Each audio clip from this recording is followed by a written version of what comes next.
की जो अपनी कक्षा चलती है उसे आत्मानुशासन की कक्षा अपन प्रारंभ करते हैं। सभी हाथ जोड़ लेवे। लक्ष्मी निवास निलयम विलीन विलयम निधाय वीरम आत्मानुशासन महम वक्षे मोक्षाय भव्यानाम। जो लक्ष्मी के निलय रूप उन अविनाशी प्रभु को उद्धार ग्रंथ रचूं आत्मानुशासन भव्य जनों को है स्वीकार भव्य जनों को है स्वीकार। यह आत्मानुशासन नामक ग्रंथराज है। आज से लगभग 1300 वर्ष पूर्व आचार्य गुणभद्र देव द्वारा संस्कृत भाषा में इस ग्रंथराज की रचना की गई है और इसमें से 270 श्लोकों में से हम 197 श्लोक पढ़ चुके हैं। आज हम 198वां श्लोक पढ़ेंगे। 198 नंबर का श्लोक पढ़ेंगे और सबसे पहले अपन इस 198 नंबर के श्लोक को आप सभी की स्क्रीन पर लगाते हैं ताकि आप और हम उसे आराम से पढ़ सकें। ये 198वां श्लोक आप सभी की स्क्रीन पर आ चुका है। देखिए, इस 198वें श्लोक में क्या बात बताई गई है। वापस हाँ जी, ये 198वां श्लोक कोई अनुष्टुप छंद है, छोटा सा छंद है। कल जो अपन ने 197वां पढ़ा था उसमें ये बताया था कि जिस प्रकार वन में घूमते हुए हिरण रात्रि काल में ग्राम के समीप आकर रहते हैं, उसी प्रकार कलिकाल में बड़े ही खेद की बात है कि मुनिराज भी रात्रि काल में ग्राम के समीप आकर रहते हैं। और वहां पर अपन ने चर्चा की थी कि भाई क्या करे, काल ऐसा है, चर्या पलती नहीं है, संगनन वैसा नहीं है, नाना प्रकार की बातें, समस्याएं तो हैं ही सही, तो हम क्या करें। तो हमने कहा था कि अगले श्लोक में उसका समाधान बताया है। तो ये 98वें श्लोक में उसका समाधान आचार्य गुणभद्र देव ने क्या दिया है, जैसा कि ऊपर शीर्षक ही है, इससे तो गृहस्थ अवस्था ही श्रेष्ठ है। क्या कह रहे हैं कि यदि आप शिथिलाचार पूर्ण आचरण करते हैं तो आप मुनि धर्म को मत लजाइए। आप जो है, इससे बढ़िया ये है कि गृहस्थ अवस्था में रहकर ही धर्म ध्यान कीजिए। आप सबको ये भी बात मालूम है कि जब ऋषभ देव ने दीक्षा अंगीकार की थी तो उनके साथ 4000 दूसरे राजाओं ने भी दीक्षा उनको देखा देखी ले ली थी और ऋषभ देव तो ध्यान में बैठे सो बैठे, 6 महीने तक उठे ही नहीं। अब जो दूसरे राजा लोग उनके देखे देख क्या लिए थे, वे तो थोड़ी थोड़ी देर में आंखें खोलकर देखते थे कि ऋषभ देव ने आंखें खोली क्या, यदि खोली हो तो हम भी खोलें, वे क्या कर रहे देखा हम भी करें। लेकिन वो देखते हैं कि ऋषभ देव तो आंख ही नहीं खोल रहे हैं, लगातार ध्यान में निमग्न है। उन्हें भूख लगी, प्यास लगी, 1 दिन 2 दिन उन्होंने सहन किया, आखिरकार नहीं पार पड़ी, कब तक इंतजार करते। सो वे वहां जंगल में और तो कुछ था नहीं तो फल फूलों को तोड़ तोड़ कर खाने लगे, कंदमूल फलों का भक्षण करने लगे और सर्दी गर्मी आदि सहन नहीं हो रही थी, लज्जा आ रही थी, तो वलकल वस्त्र जो पेड़ों की छाल है उनको लपेट लिया अपने शरीर से, अपनी लज्जा छिपाने के लिए कहीं भस्म आदि लपेटने लगे, इत्यादि नाना प्रकार प्रवृत्ति करने लगे।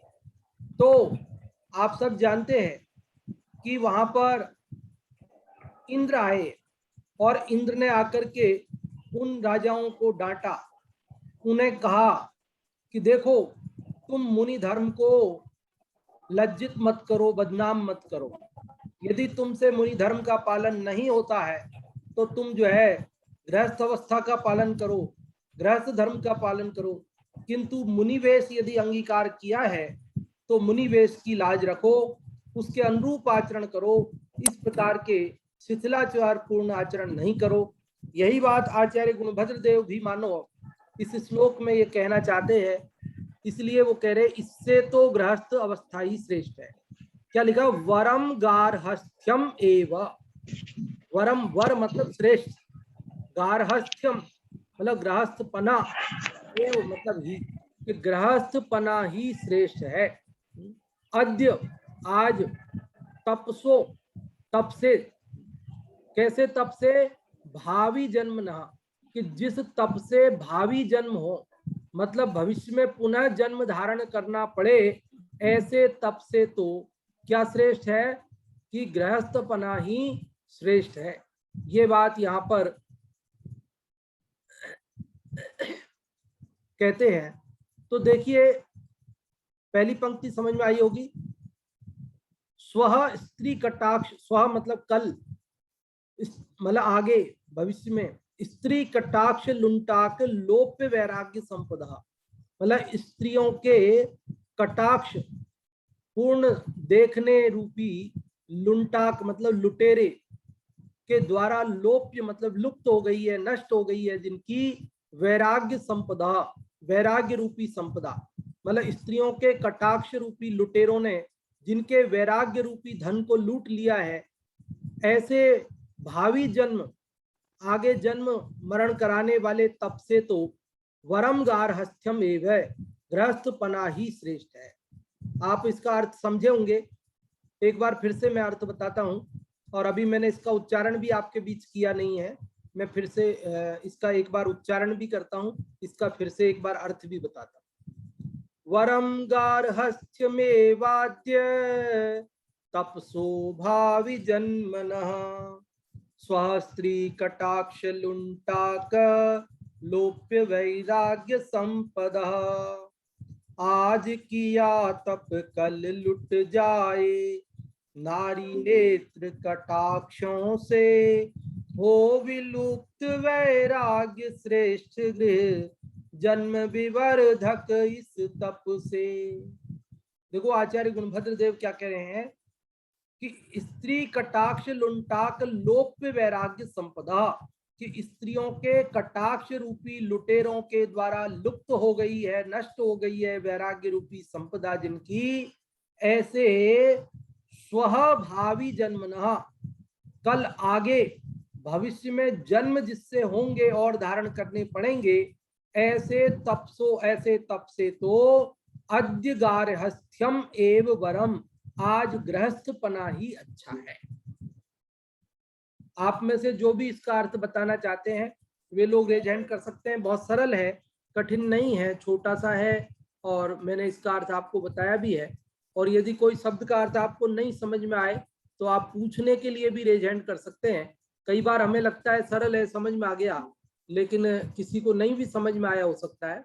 तो जिसको नहीं आया हो तो रेज हैंड करके पूछ सकते हैं, और बताने के लिए आप रेज हैंड कर सकते हैं, बताने के लिए भी।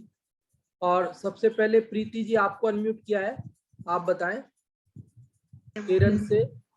जय जिनेन्द्र पंडित जी, आवाज आ रही है? हाँ जी आ रही है, जय जिनेन्द्र। हाँ।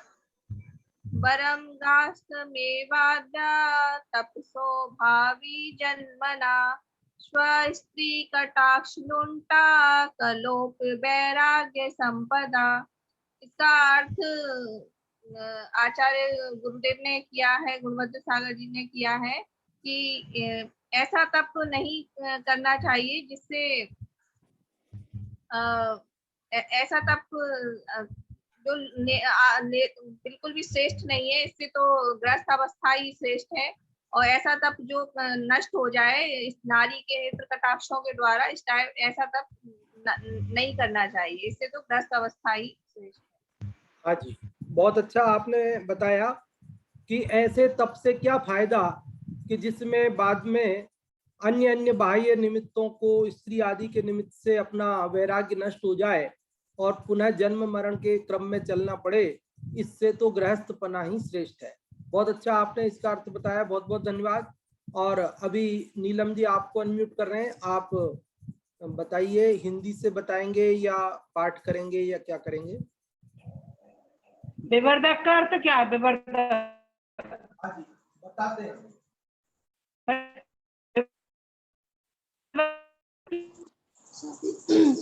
सभी को जय जिनेन्द्र।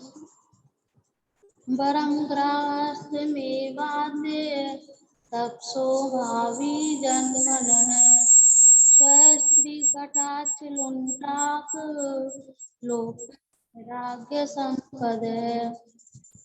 आज किया तप कल लुट जाए, नारी नेत्र कटाक्षों से हो विलुप्त वैराग्य श्रेष्ठ मुनि,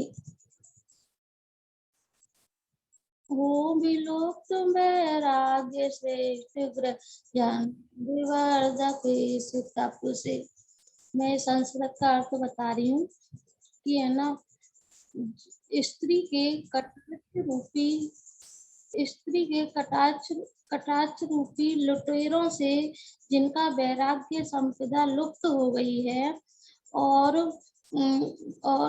जिनके भविष्य में जन्म होने वाले हैं, जिसकी वजह से ऐसे तप से तो गृहस्थ अवस्था ही श्रेष्ठ है।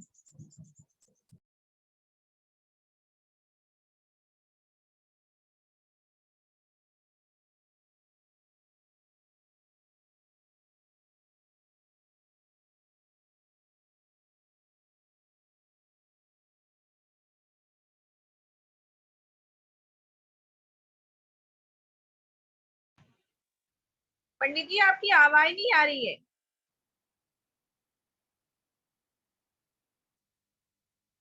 हाँ जी, अब आ रही है। हाँ जी। हाँ, मुन्नी जी ने प्रश्न किया था कि विवर्धक शब्द का क्या अर्थ है। विवर्धक का अर्थ है बढ़ाने वाला।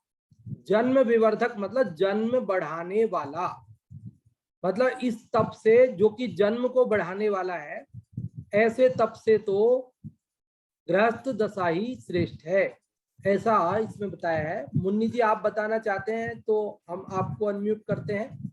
आप क्या बताना चाहते हैं या पाठ करना चाहते हैं? हाँ जी, मुन्नी जी आप अनम्यूट होकर बोलें। मुझे लगता है आपके यहाँ नेटवर्क की प्रॉब्लम है। अभी हम संजय जी बेंगलोर से आपको अनम्यूट किया है, आप बताएं। संजय जी बेंगलोर। जी पंडित जी जय जिनेन्द्र। हाँ जी, जय जिनेन्द्र। पंडित जी मेरा एक सवाल है। हाँ जी, जैसे वो शिष्य ने प्रश्न किया था कि अगर मुनि धर्म का हमने अभी मुनि धर्म के लिए वातावरण अनुकूल नहीं, उसके उत्तर रूप एक गाथा आचार्य देव ने बताई ना। हाँ जी, तो इसमें उसका वैराग्य विलुप्त होने के लिए, जैसे स्त्री कटाक्ष के लिए इन्होंने जो दृष्टांत इसमें दिया हुआ है, हाँ जी। वैसे तो मुनि तो जंगल में रहते हैं, तो इनको स्त्रियों के कटाक्ष से उनका वैराग्य लुप्त कैसे हो सकता है? बहुत अच्छा प्रश्न आपने किया संजय जी। मुनिराज तो जंगल में रहते हैं, तो फिर उनका स्त्री कटाक्ष से वैराग्य कैसे लुप्त कमाता है, रोज होती है। लेकिन मुझे लगता है कि आपने कल वाला श्लोक नहीं सुना, इसलिए आपका ये प्रश्न उपस्थित हुआ है। दरअसल कल जो हमने 197वां श्लोक पढ़ा था, उसमें आचार्य गुणभद्र देव ने ये कहा था कि बड़े ही खेद की बात है कि मुनिराज अभी ग्राम के समीप आकर रात्रि काल में रहने लगे हैं। जिस आप प्रसिद्ध श्लोक है, आप लोगों ने सुना होगा कि हिरण जिस प्रकार दिन में तो वन में घूमते हैं, लेकिन रात्रि में क्योंकि उनकी प्रकृति भय की है, वे डरते हैं, इसलिए वे रात्रि काल में गांव के समीप आकर रहते हैं। लेकिन मुनिराज तो महानिर्भय होते हैं, उन्हें उस प्रकार का वर्तन करने की जरूरत नहीं है, किंतु कलिकाल के प्रभाव से, चारित्र की कमजोरी से, परिसहों को सहन नहीं कर पाने के कारण से मुनिराज भी अभी पंचम काल में आकर के रात्रि काल में गांव के समीप रहने लगे हैं। ये बड़े खेद की बात है, ऐसा उन्होंने कहा था। और अपन ने उसमें चर्चा भी की थी, ये 8वीं शताब्दी की बात है। और अभी 21वीं शताब्दी चल रही है, 1300 वर्ष लगभग हो चुके हैं और अभी धीरे धीरे शिथिलाचार बढ़ता ही गया है। आप और हम सभी इस बात को देखते हैं, जानते हैं, महसूस करते हैं कि उन्होंने तो लिखा कि रात्रि काल में गांव के समीप आकर रहने लगे हैं, लेकिन हम देख रहे हैं कि न केवल रात्रि काल में बल्कि दिन में भी, और न केवल दिन में ही बल्कि हमेशा ही ग्राम के नजदीक ही नहीं, ग्राम में ही, और ग्राम में ही नहीं नगर में ही, और नगर में ही नहीं महानगरों में भी, जहां पर कि मुनिचर्या का पालन लगभग असंभव है, ऐसे वातावरण में भी हमेशा ही मुनिराज निवास करने लगे हैं। तो यह बड़े ही खेद की बात है, ऐसा तो वहां कहा। लेकिन आपके प्रश्न का उत्तर इसमें समाहित है कि जब नगर में रहते हैं, ग्राम में रहते हैं, तो वहाँ गृहस्थ लोगों से संपर्क तो होता ही है, और वहाँ गृहस्थ स्त्रियां नाना प्रकार के साजो श्रृंगार करके और नाना प्रकार के वस्त्र आभूषण पहनकर घूमती हैं। और यदि जिनका मन कमजोर हो, जिनका अंदर की तैयारी कम हो, ऐसे वैराग्य जो वाले जीव हैं, उनका वैराग्य कदाचित लुप्त हो जाए, तो वो कहते हैं कि भाई ऐसे वैराग्य से कोई फायदा नहीं है, जिससे बढ़िया तो यह है कि आप गृहस्थ अवस्था में ही धर्म का पालन करें। संजय जी, आप मुझे वापस दिखाई देंगे तो मैं आपको अनम्यूट करता हूं एक बार, ताकि आपका प्रश्न का समाधान हुआ कि नहीं मुझे पता चले। लेकिन मुझे लग रहा है संजय जी अभी दिख नहीं रहे हैं, या तो उनके यहाँ नेटवर्क चला गया होगा या कोई परेशानी रही होगी। यदि हो तो आप रेज हैंड कर देना, तो मैं वापस से आपको अनम्यूट कर दूंगा। हाँ हाँ, संजय जी दिख गए। हाँ जी, आपको अनम्यूट कर दिया है। आपके प्रश्न का समाधान हुआ कि नहीं? नहीं, समाधान तो हो गया। वैसे जो जैसे सम्यक दृष्टि महामुनि, भावलिंगी महामुनि है, उनको वो तो सप्त भयों से रहित ही रहते हैं।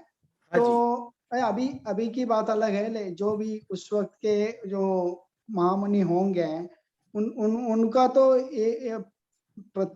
उनका लक्ष्य तो यही है कि वो पूर्ण अखंड आत्मा को प्राप्त करने की। तो ऐसे बाह्य संयोगों में वो उलझते नहीं होंगे। तो अभी की बात अलग है। वैसे तो आप जो बोल रहे थे वो ठीक ही है, ऐसे संपर्क में आ सकते हैं। बहुत अच्छा आपने बताया संजय जी कि ये बात बिल्कुल सही है कि उनकी जो अंतरंग भावना है वो अपने पूर्ण चैतन्य घन स्वभाव को प्राप्त करने की है, और निश्चित रूप से यही वह भावना तो है, तभी तो दीक्षा ली है। घर बार, घर गृहस्थी, परिवार, व्यापार सब छोड़ा है, तो निश्चित रूप से वे तो मुक्ति के मार्ग पर बढ़ने के लिए ही आए हैं।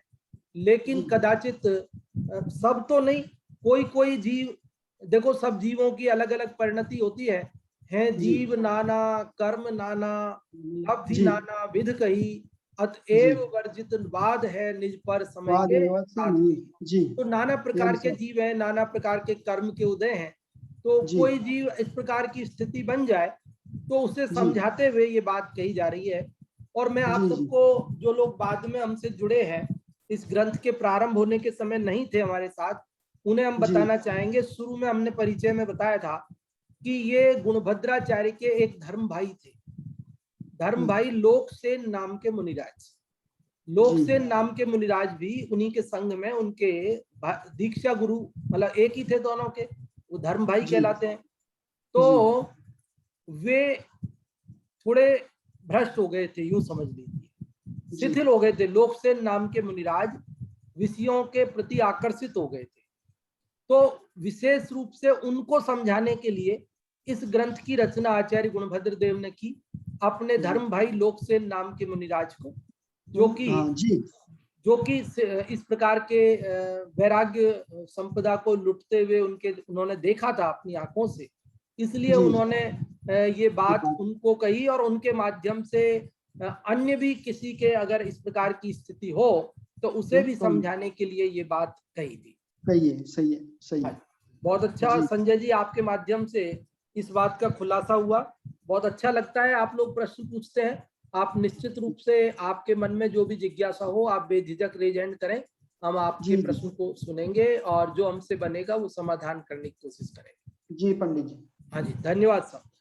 जय जी। तो अपन इसके अर्थ की चर्चा अपन ने की और इसका पाठ करने और उसके लिए थोड़ा सा बाकी था, हम आप लोगों से पूछ रहे थे। और मुन्नी जी, आपको हमने पहले अनम्यूट किया था, एक बार फिर से अनम्यूट करते हैं। आप हिंदी वाले का अर्थ बताती हैं। एक बार मुन्नी जी कहीं दिखेंगे तो आप रेज हैंड कर दीजिएगा वापस से, तो मैं आपको अनम्यूट कर दूंगा। अभी एक बार प्रियंका जी आपका रेज हैंड है, आप बताएं, आप पाठ करेंगी या क्या करेंगी?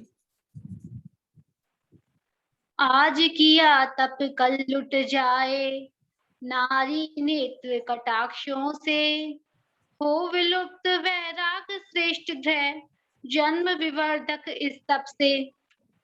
इसमें आचार्य कह रहे हैं कि आज हमने तप किया है और संयम ग्रहण किया है, लेकिन हम नारी नेत्र कटाक्षों से अपने संयम को भ्रष्ट कर देते हैं, उसको देख के अपने संयम को हमने छोड़ दिया है। तो ऐसे तप से, ऐसे संयम से तो फिर ग्रस्त अवस्था ज्यादा अच्छी है। बहुत अच्छा आपने बताया प्रियंका जी। और अभी ये प्रीति जी आपका भी रेज हैंड है, आप कुछ पढ़ना पाठ करना क्या चाहती हैं? जय जिनेन्द्र पंडित जी, मैं पाठ करना चाहूंगा। हाँ जी, करें। आज किया तप कल लुटे जाए, नारी नेत्र कटाक्षों से, हो विलुप्त वैराग्य श्रेष्ठ गह, जन्म विविधक इस तप से।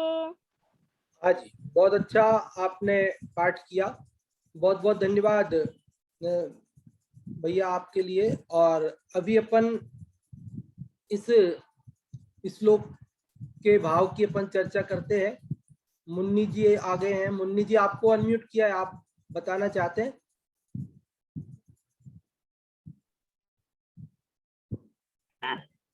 आवाज आई? हाँ, आ रही है, आवाज आई? आ रही है, आ रही है।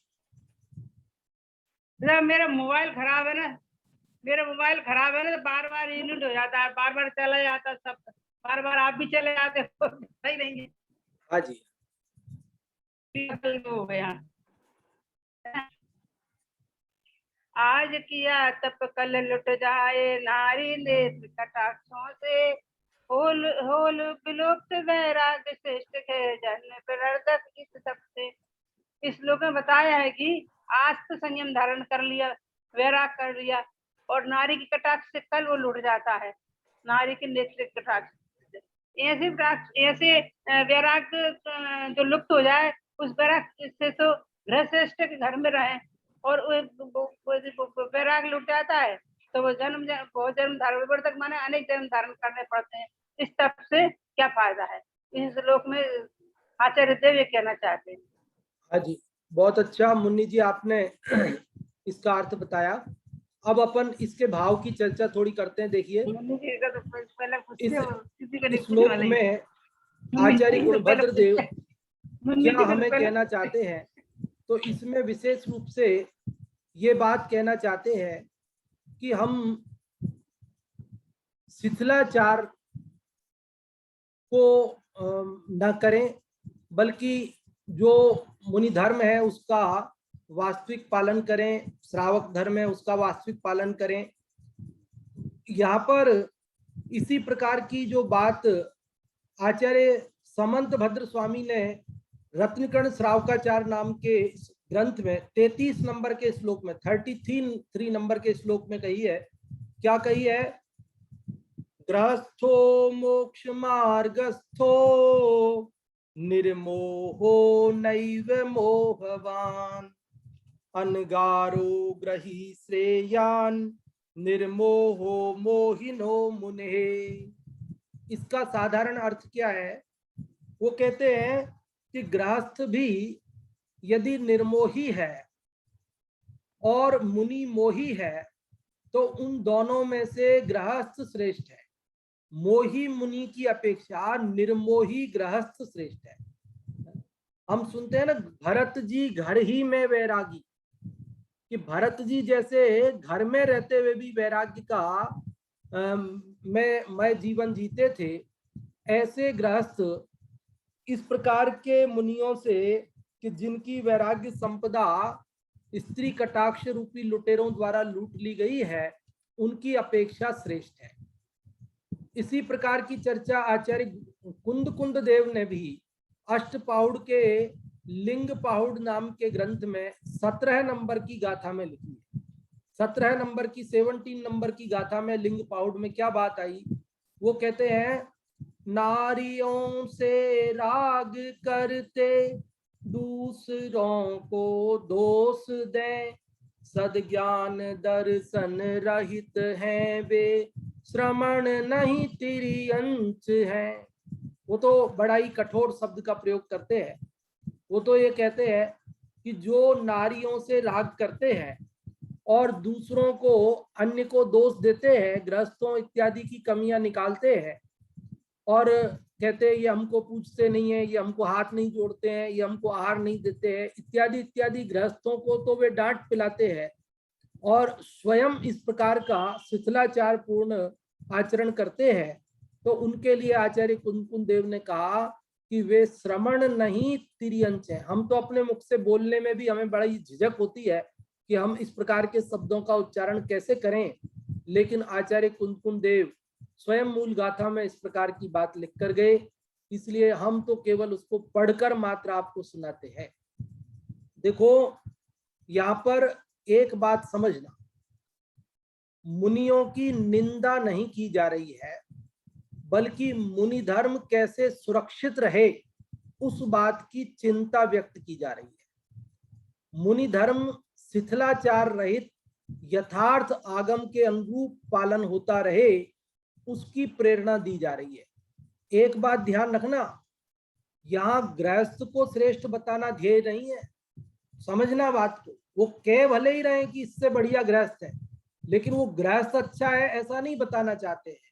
अरे कहाँ गृहस्थ कहाँ मुनि, गृहस्थ तो कीचड़ में पड़ा हुआ है और मुनिराज साक्षात चलते फिरते संत हैं, चलते फिरते सिद्ध हैं। इसलिए यहाँ गृहस्थ को मुनि से श्रेष्ठ बताना उद्देश्य नहीं है। फिर उद्देश्य क्या है? उद्देश्य यह है कि मुनियों को शिथिलाचार के विरुद्ध सावधान करना, उन्हें अपने यथार्थ आचरण के पालन की प्रेरणा देना। देखो जैसे मैं आपसे अभी कोई बात पूछूं, मैं ये कहूं कि जी आत्मानुशासन का मंगलाचरण सुनाइए। आत्मानुशासन के मंगलाचरण में किसको नमस्कार किया है, क्या बात कही है, किस भगवान को याद किया है, और आप ना बता सके। मैं आपसे पूछूं कल हमने क्या बात पढ़ी थी, आप ना बता सके, तो मैं कहूंगा कि इससे सुनना तो नहीं सुनना ही अच्छा है। मैं कहूंगा कि आप जो सुन रहे हो इससे तो बढ़िया वे लोग हैं जो नहीं सुन रहे हैं। तो इसका मतलब ये थोड़ी है कि आप गलत हैं और वो सही है नहीं सुनने वाले। इसका मतलब ये थोड़ी है कि आप सुनना बंद कर दो। इसका मतलब ये थोड़ी है कि आप जितना सुन रहे हो, जो सुन रहे हो वो भी बंद करके और सब छोड़ छाड़ के चले जाओ।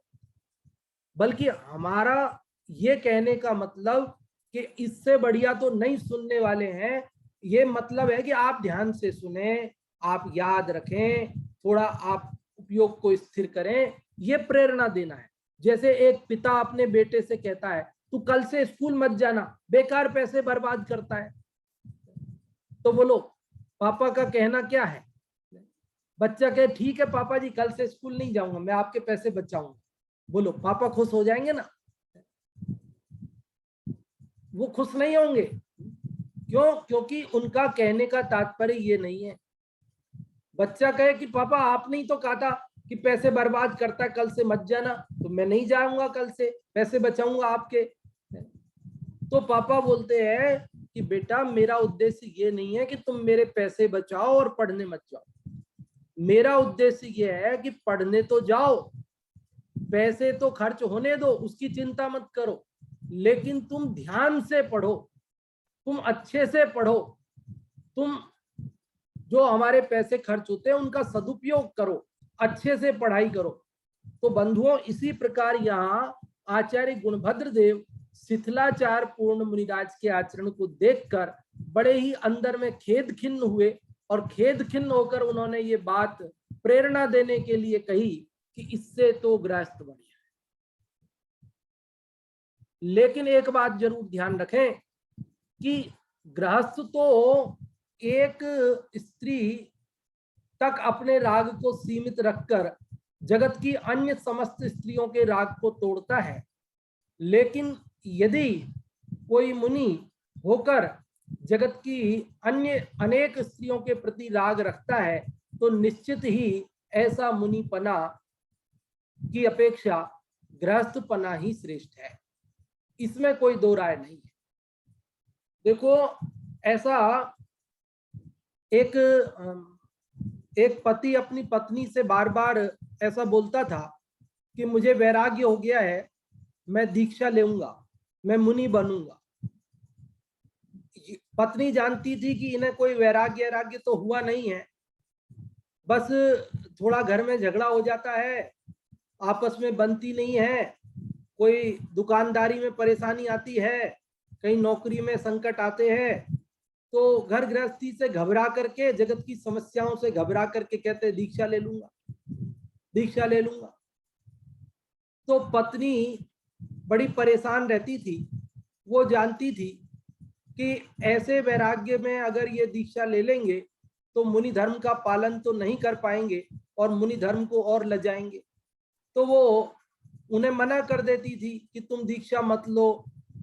लेकिन वो पत्नी की इसी बात का फायदा उठाकर बार बार इस बात को बोलता था। जब भी कभी उसके मन के अनुरूप काम नहीं होता घर में तो बोले मैं दीक्षा ले लूंगा, फिर मैं दीक्षा ले लूंगा, फिर मैं चला जाऊंगा।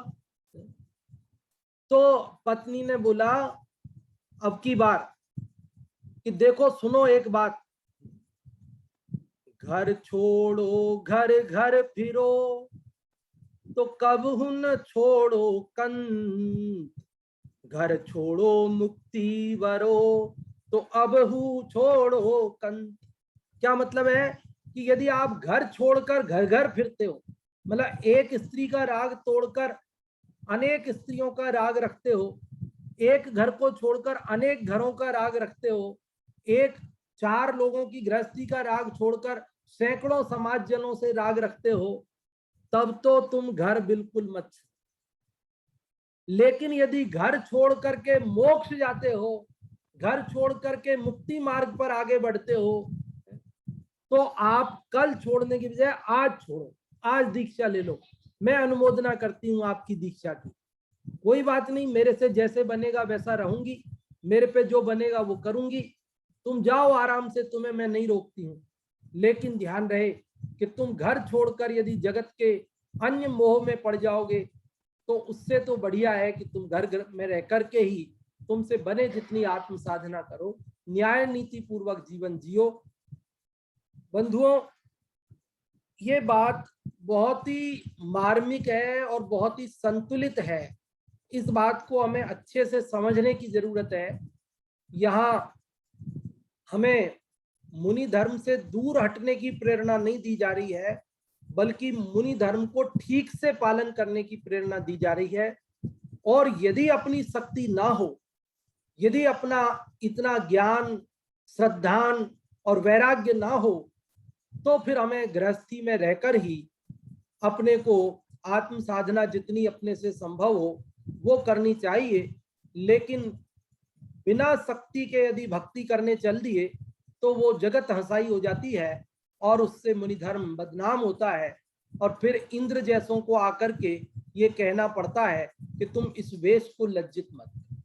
तो बंधुओं, इस प्रकार से अभी हमने ये 198वें श्लोक के माध्यम से ये जो महत्वपूर्ण चर्चा अभी हमने की, इस महत्वपूर्ण चर्चा में से यदि आप लोगों को कोई प्रश्न हो, कुछ आप पूछना चाहते हो या आप बताना चाहते हो, इस श्लोक का सार बताना चाहते हो, तो आपको पहले आमंत्रित करते हैं। और फिर यदि समय बचता है तो हम थोड़ी और भी चर्चा इसकी करेंगे। अभी आप लोगों को आमंत्रित करते हैं, जो भी आप कुछ पूछना चाहते हो या बताना चाहते हो वे रेज हैंड कर सकते हैं। और यदि आप लोग बताना चाहते हैं तो हम आपसे सुनेंगे। हाँ जी। चलो अभी आप लोग सोच लीजिए, तब तक हम थोड़ी और चर्चा करते हैं, फिर आपके रेज एंड होने पर हम आपको बताने का अवसर देंगे। देखो यहाँ पर गृहस्थ अवस्था को ऐसे मुनिपने से, शिथिलाचारी पूर्ण मुनिपने से श्रेष्ठ बताया है। इसीलिए हम विवाह को शुभ विवाह बोलते हैं, है ना, शुभ विवाह लिखते पत्रिका पर।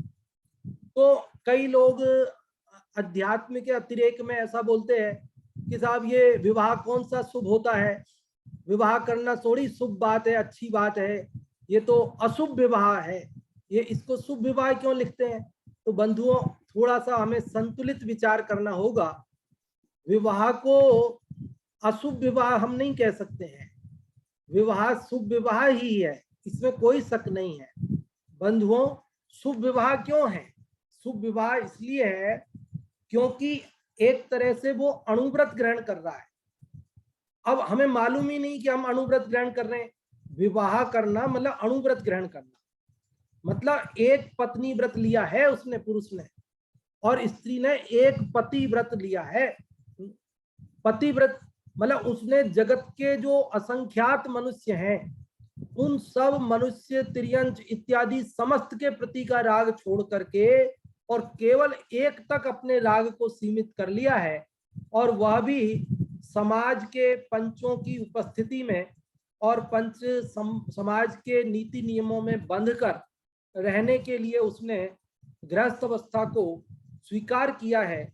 और वह विवाह बंधन में बंधकर गृहस्थ दशा का पालन करते हुए, और वह मुनिराजों के लिए आहार दान आदि के द्वारा मुनिचर्या का पालन करने में भी आगे निमित्त बनने वाला है। देखो, ये श्रावक भी मुनि धर्म का आधार है। यदि श्रावक धर्म ना होगा तो मुनि धर्म भी नहीं बच पाएगा। मुनियों के लिए योग्य आहार आदि की व्यवस्था कौन करेगा?